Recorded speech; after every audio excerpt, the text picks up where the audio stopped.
Warga waras, di part kali ini gue akan ngobrol sama Bintang Emon tentang ini mah bagaimana kita menyikapi kabinet Bapak Prabowo di seminggu pertama. Selamat menyaksikan.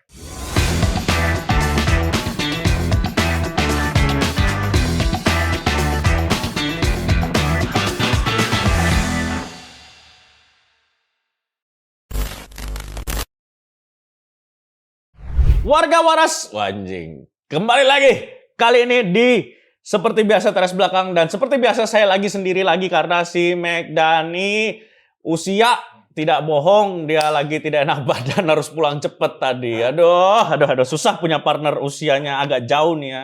Tapi inilah salah satu, kalau lo udah lihat di thumbnail juga, ini adalah salah satu teman gue yang kita udah kenal lama. Jadwal beliau ini sangat amat padat, sangat padat.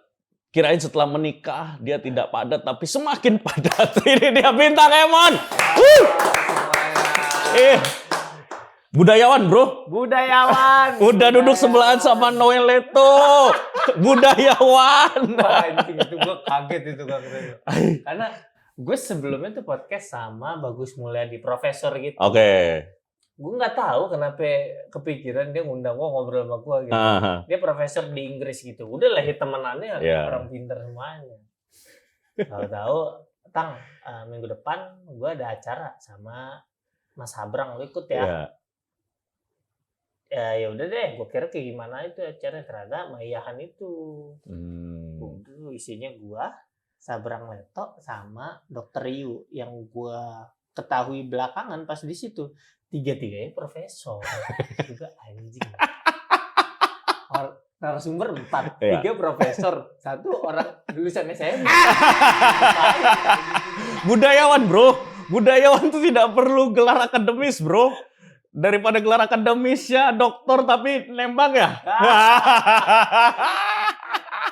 Lu nyangka gak sih suatu saat lo dulu lu pernah nyangka gue ini kenal Bintang Emon dulu di Bandung ya, maksudnya anjing kayak melihat Bintang Emon dulu tidak ada dalam bayangan gue dia tiba-tiba duduk sebelahan sama Noel itu membahas halal filsafat anjir kayak gue nonton. Wah, gue harusnya duduknya bareng Kamal Ocon. Iya, Gusman Sige, Kunz lah. Kunz, ya sama Sabrang. Tapi orang pinter tuh aneh-aneh obrolannya. Asli. Gue kan sebelum ke panggung ngobrol dulu sama mereka tuh. Yang mereka obrolin tuh ini. Mereka nyari akarnya kenapa 1 + 1 sama dengan 2. Lah bodoh amat. Gue ya 1 + 1 ya 2 udah. Kenapa 1 + 1 2 ya? Kenapa dicari? Kenapa ya begitu? Aneh banget. Kok ada ya orang yang mikir gitu ya anjing? Gitu lah orang-orang itu. Wah. Kenapa mata kita bisa ngedeteksi warna ungu ya? Ya karena mata kita sehat. Kalau buta warna nggak kelihatan maksud gue. Kenapa? Anjing. Aneh itu aneh. Tapi emang kalau nggak salah gue tuh dapat beberapa cerita si Mas Sabrang itu memang tipikalnya tuh bener-bener pemikirannya tuh seliar-liarnya gitu. Liar. Nah, yang kemarin gue ngobrol, masing-masing tuh profesor di bidangnya dan mereka disiplin ilmunya kuat. Mas Sabrang kan matematik. Dr. Yu Hasan tuh ini pokoknya neuroscientist gitulah, neurologis gitu. Saraf-saraf otak. Terus Mas Bagus Mulyadi tuh geologis. Bumi. Jadi masing-masing tuh bahas dari sudut pandang. Anjing. Lu? Penjaskes. Penjaskes juga nggak jas-jas banget ya, nggak kes-kes banget ya. Nggak kes-kes banget tuh gua. Itu doang. Anjing. Itu emang apa ya? Kelihatan kan Mas Sabrang tuh dari beberapa postingan misalnya dia manggung di mana gitu. Speech dia ke penonton. Cakep banget. Kayak ini orang dia pernah nggak ya di hidupnya kayak mikir hal yang benar-benar manusia pada umumnya gitu kayak. Nggak tahu, kayak udah lewat kayaknya. Itu tuh dipikirin di usia 9 tahun kayaknya. Dari situ udah terlalu pinter. Orang-orang itu tuh nggak tahu deh. Kok bisa ya ada orang-orang begitu ya, warga waras? Gue bingung dah. Iya benar. Mereka tuh maksudnya saking nggak ada kerjaannya atau udah saking tamatnya ini semua. Kayaknya ya, gue ngerasa orang tuh kalau emang yang dipupuk ilmunya, visionnya tuh pandangan beda. Maksudnya udah Kalau kita kan warga umum masih mencari kenyamanan. Iya. Kenyamanan dapatnya dari punya keadaan uang yang cukup, Iya. nyaman dan lain-lain. Iya. Karena vision kita emang ya udah nyari yang nyaman aja, nyari yang selamat, ngejagain keluarga. Iya. Gitu. Mereka tuh kalau ilmuwan yang dilihat tuh beda kayaknya deh. Anjing, tapi kalau itu gua orang curiga masih make di Itulah. Iya kan anjing, gak adil ya. Gak adil ya anjing, stigmanya kayak langsung. Kenapa kalau orang itu dibilang keren kalau gua? Makanya lu kayaknya kalau memang masih tetap mau make, lu harus jadi profesor dulu. Oh iya. Biar kalau kelihatan nyaru. Anjir, tapi itu momen yang di luar ya, memang lu momen-momen magis yang menurut gue sih kayak ya lu statement lu juga itu menurut gue itu pun gue nggak ngebayang lu ada di tahap itu, Tang. Gue juga nggak tahu, maksudnya. Nah kan lu ketemu gue dulu di Bandung mungkin 14, 15. Kan? Iya. Ya si bocah banget gue juga ngapain ngomongin itu lah, nggak ngerti gue. Momen lu berubah pas kapan sih? Sebenarnya ini konteks ini ya, soal kalau kritik sosial, kepedulian sosial lah gitu. Gue tuh kayaknya dari 17-18 sudah mulai ada. Gue bahkan dari 2018 tuh gue pernah ngobrol sama Bang Mamat soal Papua. Oh iya, Mamat pernah cerita deh kalau nggak salah itu. Momen pas lagi di mana lu ngobrol aja gitu kan? Iya, ngobrol, gue nanya-nanya Papua gimana nih, komandan lu bagaimana? Anjing nanya ke Mamat lagi, ya memang pejuang. Gue udah nanya-nanya. Jadi sebenarnya udah cukup lama gue tertarik kayak gitu kan dia di bawah itu mah gue baru 20. Iya. Maksudnya dari segi pendidikan juga nggak ada arah yang ke sana. Cuma mungkin ya pada akhir tebakan gue kayaknya karena gue dulu cukup ngerasain susah yang sebenarnya juga banyak orang ngerasain. Cuma gue cukup dendam aja dengan keadaan sulit dulu gitu. Makanya gue gatel kalau ada sesuatu yang mengakibatkan orang lain ngerasain kayak gitu juga.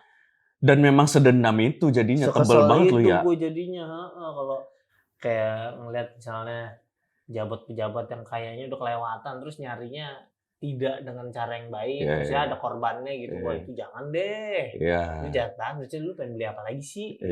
Itu gue gondoknya dari situ. Tapi di hari kita syuting ini warga waras, itu berita yang paling heboh hari ini adalah selain memang menteri-menteri naik Hercules ke Magelang ya. Ada Zita Anjani naik Hercules. Lu lucu gak sih? Lucu. Enggak. Gue Zita Anjani masih nggak apa-apa deh. Coba bayangin kalau ternyata masih ada Pak Maruf Amin. Waduh. Wah itu kan udah sepuh. Mas tapi kayak Wapres naik pesawatnya bukan Hercules dah Mas. Wapres Mas. Kayak enggak deh kayaknya. Nah, kali diajak aja Pak Maruf gitu kan, nggak tahu kita. Tapi karena Pak Prabowo naik ini Indonesia 1 itu pesawat kenegaraan. Keren. Gue tadi mau protes. Dah, menteri-menteri Hercules masa presidennya? Tapi dia presiden sih. Iya, nggak bisa. Iya, presiden sih.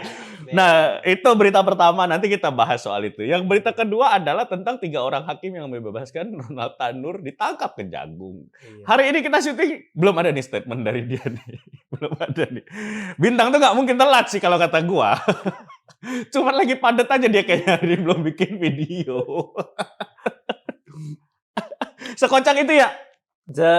Seunik itu, tapi soal menteri-menteri ke Magelang ya. Magelang. Kamil, bro. Itu seru sih. Maksudnya gebrakan baru kan itu. Iya, benar. Sebelumnya kan cuma ya udah diumumin aja. Iya, gitu. Pertama kali.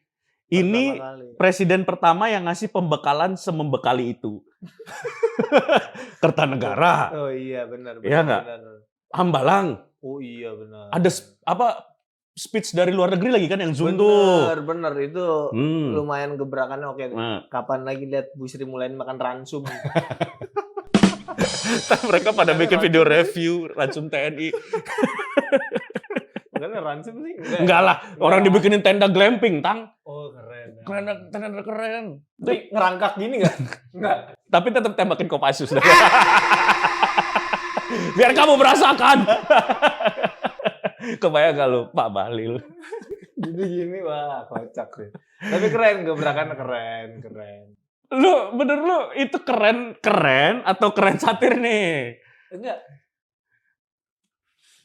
Keren lah, keren. Enggak keren satir, maksudnya itu gua nggak tahu dampaknya apa ya dari itu, tapi setidaknya cukup unik gitu. Iya sih ya. Memberikan kesegaran lah buat masyarakat. Nah, kalau bisa ditayangin live gitu. Bikin kayak penghuni terakhir ya, seru ya anjir. Seru kayaknya. Iya ya, apa? Bikin ini vote SMS, pokoknya yang terendah di reshuffle. Oh iya anjir, kasih gimmick challenge. Prit gitu. Kalau ininya filmnya secara keseluruhan dulu, lu happy nggak? Gue happy karena gue nggak nyangka ternyata seoke itu. Gue jujur gak nonton sampai beres. Lah kenapa? Film Kan ada 5 show. Ya gue kan sambil nge-MC kan. Gue prepare ya. Maksudnya sebelum itu kelar gue harus prepare untuk nge-MC lagi. Dan sebelum mulai kan gue itu. Ya kesana sini juga gitu. Dan responnya tuh ada satu show yang pas udah mau akhir-akhir. Pas akhirnya ada konklusinya tuh penonton tepuk tangan. Oh. Wih. Terus kedua.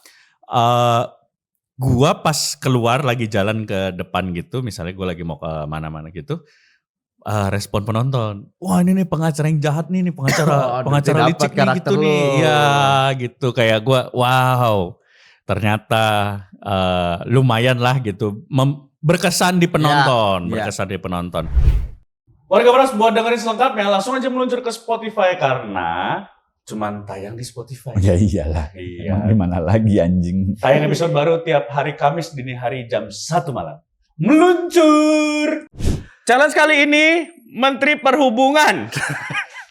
Maju ke depan. Tapi seru karena gue nggak tahu ya. Kayaknya memang ada hubungan antara latihan militeristik sama nasionalisme. Iya sih kalau itu setuju gue. Itu pasti ada tuh kaitannya. Setuju. Jiwa patriotisme itu keluar di lumpur-lumpur basah tuh. Ada gitu tuh. Karena kan jadi merasakan di bawah tekanan gitu itu kayaknya ada dampaknya deh. 3 hari lah. Habis itu lupa lagi kayaknya mereka harus dibikin rutin. Iya. Pak Prabowo bikin rutin lah. 3 bulan sekali biar menteri tetap ingat. Jangan-jangan kalau menteri terlalu nyaman baru sehari bikin nggak ada pelanggaran HAM berat. Iya. Ya kan? Minta anggaran 20 triliun. Bener Pak, ajakin ke Akmil Pak, terus.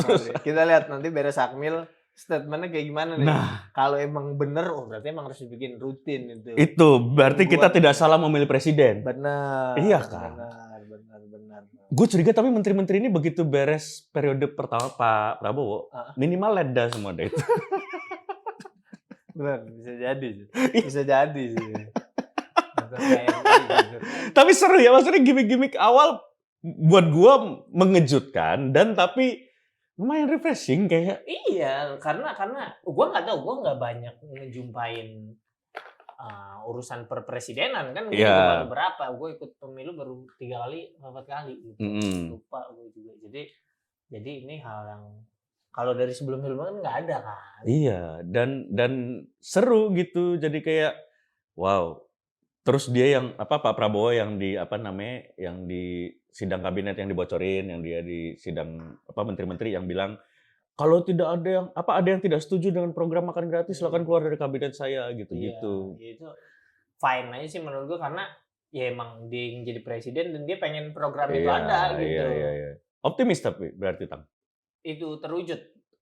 Dengan 5 tahun Pak Prabowo ini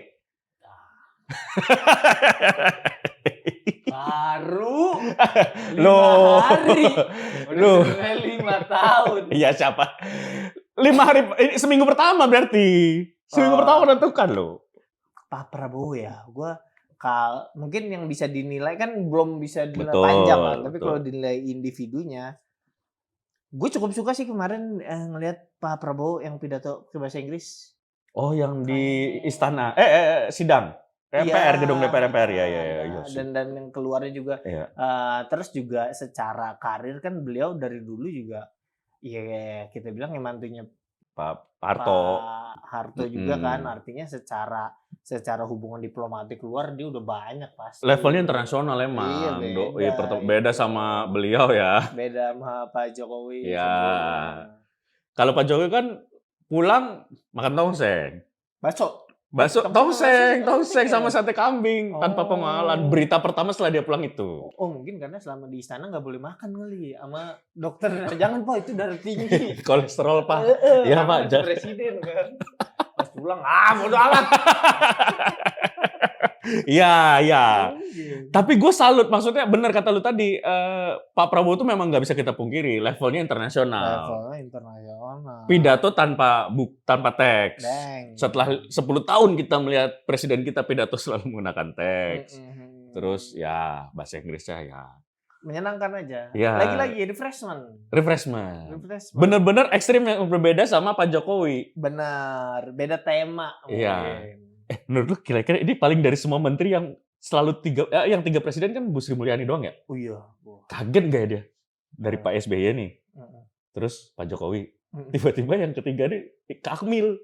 Nah kan Pak SBY juga Akmil. Tapi nggak ada pembekalan di Akmil. Oh, ke sininya. Iya. Iya, nggak ada. Gimana proses Sri Mulyani? Bingung, pasti menteri-menteri yang lain juga. Kan abang-abangan berarti Sri Mulyani kan.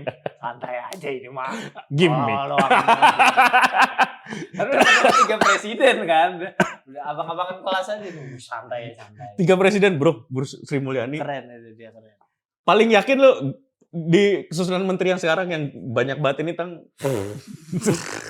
2 pertanyaan terakhir gue Anjing. responnya tetap sama ya.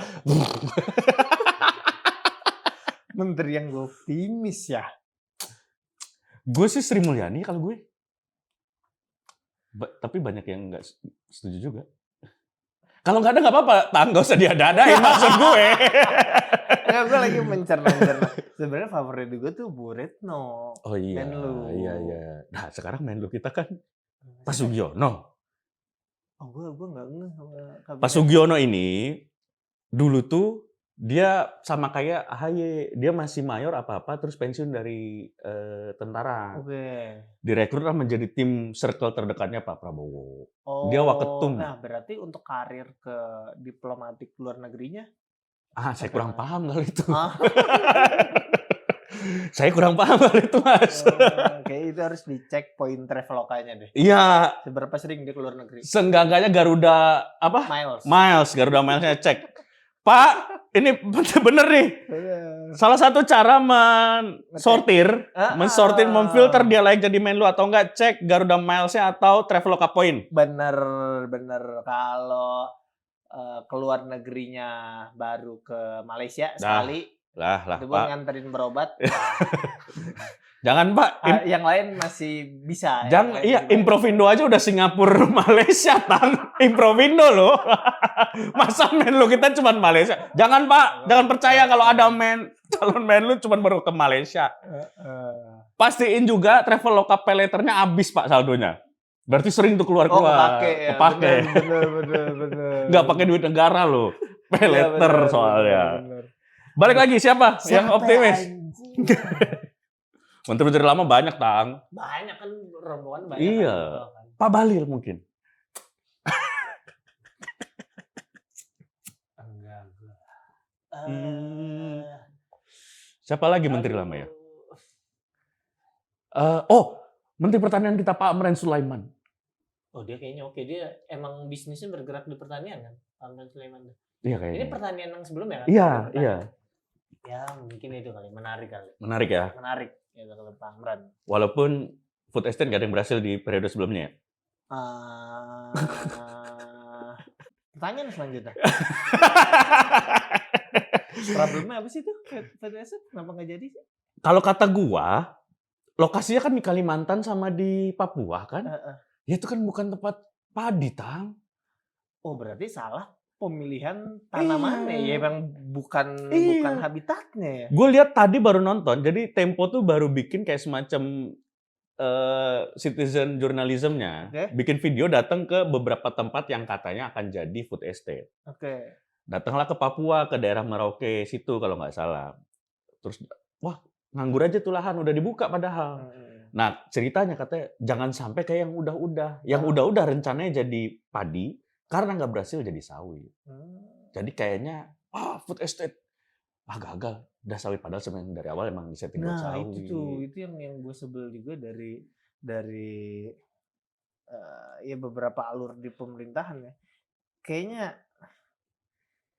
nggak ada koreksinya, nggak terlalu kuat. Maksudnya kita kalau kerja di swasta kalau ada salah nih, Wos, habis kita. boro-boro kita bisa tetap bertahan kali. Jangan yang ini kita spesifikin deh, waiter coba salah bawa makanan, wah habis itu diomelin di kitchen kan. Iya, dimaki-maki. Ini udah buka lahan, udah ini.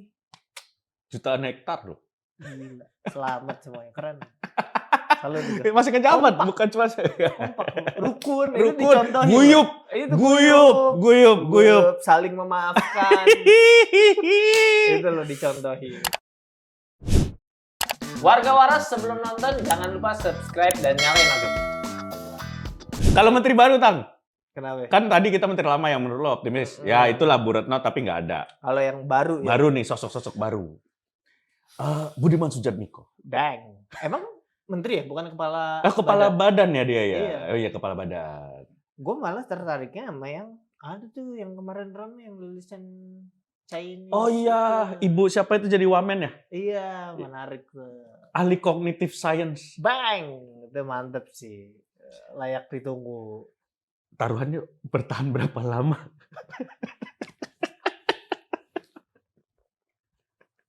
Lu tahu gak sih kayak meme yang fuck this shit I'm out. Sulit.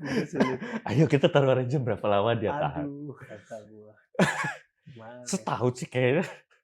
Entar reshuffle atau dia cabut. Lu setahun? Setahun gua. Gue setahun setengah. Setahun setengah. Setahun setengah gua. Tapi keren kemarin itu dia datang ke podcast siapa, terus dia tuh argumennya kan, menurut penelitian saya, anjir, valid gitu. Dari dia sendiri. Iya, legit gitu. Itu keren tuh. Itu orang. Kayak, itu orang salah satu orang yang menurut gue berhasil direkrut lah, orang pintar Indonesia yang berhasil dibawa balik. Masalahnya kan kalau di kita kan, yaudah demokrasi Iya. suara terbanyak. Suara terbanyak kan ya udah individu, lu mau pintar mau enggak. Iya, Ya kalau dihitung banyak. satu suara. Iya. Nah, masalahnya apakah orang yang pintar ini bisa diterima di sebuah perkumpulan? Nah itu, fuck this shit time out tadi kan. Kayak. Bisa kan nih. Tapi Ibu Christine ya namanya kalau nggak salah. Ibu siapa? Ibu punya, kalau menurut saya punya ide satu buat penelitian. Gimana? Peneliti rekan kerja, Bu. Meneliti rekan kerja Ibu. Pengaruh dari lamanya bekerja di kementerian terhadap penurunan kinerja. Mungkin kalau ada. Iya kan. Bu, lumayan. Beres kejabat dapat ini jurnal. Lumayan. Ya, pengaruh rekan kerja terhadap pengaruh rekan kerja terhadap penurunan kinerja. Nah, Bu, ide dari kita, Bu. Pakai. Ini malah ada yang dibawa. Tapi ya menarik, katanya banyak yang setuju sama Pak Fadlizon jadi Menteri Kebudayaan. Kan dia emang punya perpustakaan pribadi. Keren memang. Dan sebenarnya dibanding sebelum bicara ke Pak Fadlizon ya, memisahkan Kementerian Kebudayaan itu langkah yang tepat ya? Tepat setuju banget ya? menurut gua. Karena setuju. sebelumnya kan pendidikan. Mendikbud. Ristek. Iya, Mendikbud Rizky Teguh. Ada satu kementerian ngurusin Rizky Teguh. Semuanya. Jadi kan itu kan Kemendikbud pendidikan, riset, teknologi, satunya kebudayaan. Ini aneh sendiri. Iya, kenapa ya zaman dulu kok digabung ya? Enggak tahu, karena mungkin kebudayaan nggak terlalu dilihat sebagai sesuatu yang segitunya mungkin. Iya. Yang penting ada aja ya kementeriannya. Dan banyaknya kan masuknya ke sekolahan. Iya, benar. Ke pendidikan. Dan sekarang dipisah. Sekarang dipisah tuh. Kementerian Pendidikan Dasar dan Menengah kalau nggak salah. Iya. Terus Kementerian Kebudayaan. Terus Kemendikti.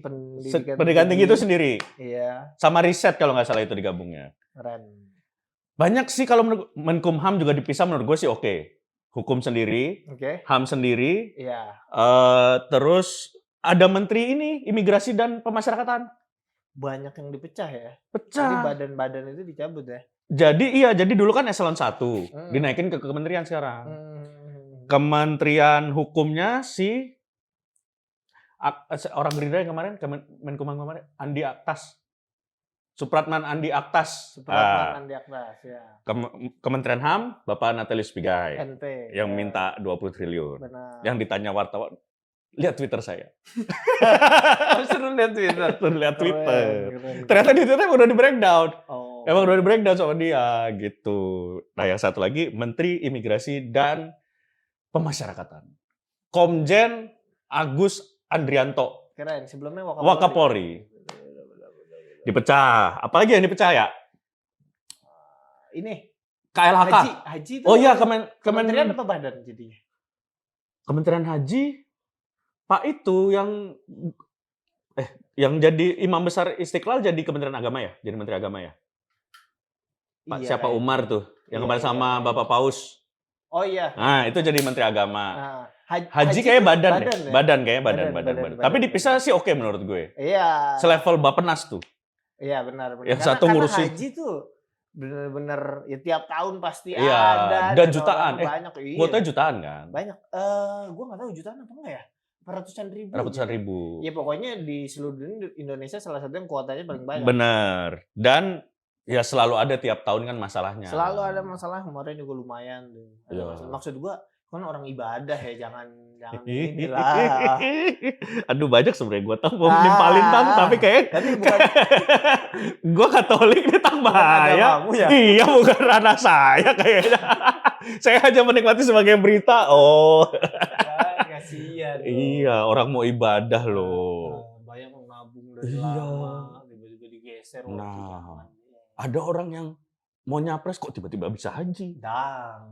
Iya kan? Gitu-gitu tuh. Terus KLHK dipisah. Sebelumnya Kehutanan. Kementerian Kehutanan dan Lingkungan Hidup. Dipisah Kehutanan doang sekarang kalau nggak salah. Bagus tuh menurut gua, jadi fokus. Nah, tapi memang ada plusnya kan soal fokus masing-masing. Cuma jadinya tantangan selanjutnya adalah cukup banyak peraturan yang akan tumpang tindih jadinya nih. Kayak buka lahan di hutan. Izinnya ke Kementerian Kehutanan juga, ke Kementerian Lingkungan juga. Mungkin ke pertanian juga kalau dia untuk tujuannya pertanian. Kalau untuknya smelter gitu ke SDM mungkin atau ke. Jadi banyak tumpang tindih dan semuanya kan setara nih. Sehingga jadi nunggu-nungguan nih. Nggak hierarki gitu. Kalau hierarki mungkin yang paling atas sudah ya udah oke. Turunannya kan ya udah gampang. Iya, ini setara semuanya nih. Iya ya. Itu tantangannya. Permen banyak banget nantinya. Itu dia. Undang-undangnya level undang-undangnya juga. Iya, kita ini biasa udah ada PP, udah beda lagi hitungannya. Ini permennya banyak, ntar perdanya juga ada lagi. Tapi Pak Prabowo kira-kira mikir sampai situ nggak ya pas mencabut? Enggak, gue mah nanya siapa tahu. Loh, iya. Presiden Prabowo resmi lantik para penasihat khusus, utusan khusus, dan staf khusus. Dari situ dulu dah kita coba bedah. Penasihat khusus, utusan khusus, staf khusus. Staf khusus sebelumnya udah ada. Staf khusus ada si Valdo. Iya pokoknya yang banyak. Iya banyak. Utusan khusus. Usus ya di sini. Apa sih? Ya gua nggak tahu. Utus. Repot amat. Ucus.